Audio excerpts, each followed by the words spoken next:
Thank you very much, Mr. Heiberg. Mr. MOUDALLAL. I will speak in Arabic, Mr. President.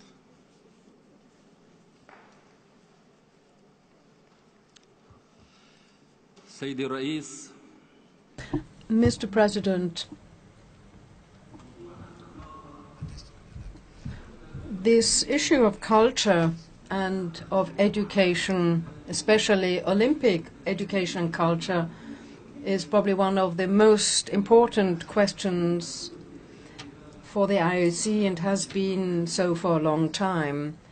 The IOC has made this one of its most important objectives, and I have no doubt whatsoever that cultural and educational issues are also of great interest to those who manage the NOCs all over the world. It's also very important for the UN, for UNESCO.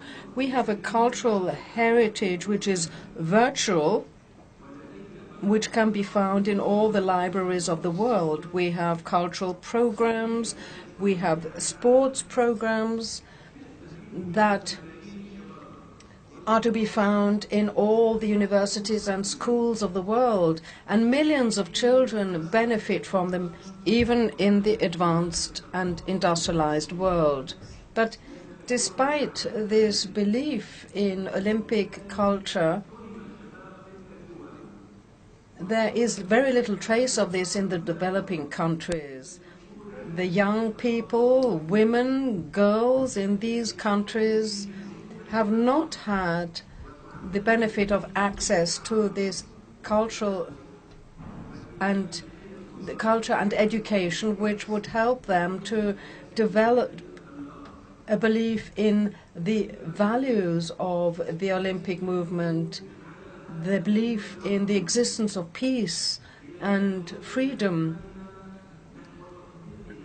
I would like to appeal to all of you here, Mr. President,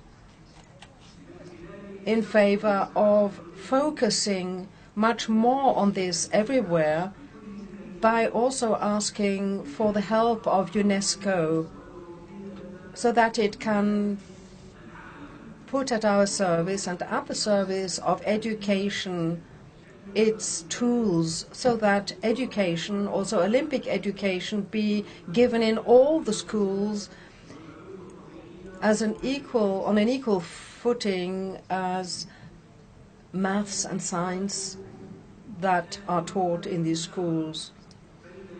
I would also like to suggest that we set up a joint office, an IOC and UNESCO joint office, so that one could track the work that is being done everywhere in the world in the area of culture. Thank you very much. Thank you very much, Mr. MOUDALLAL. This concludes the speakers list for this working group number 10. Before I give the floor to Mr. Nicolaou,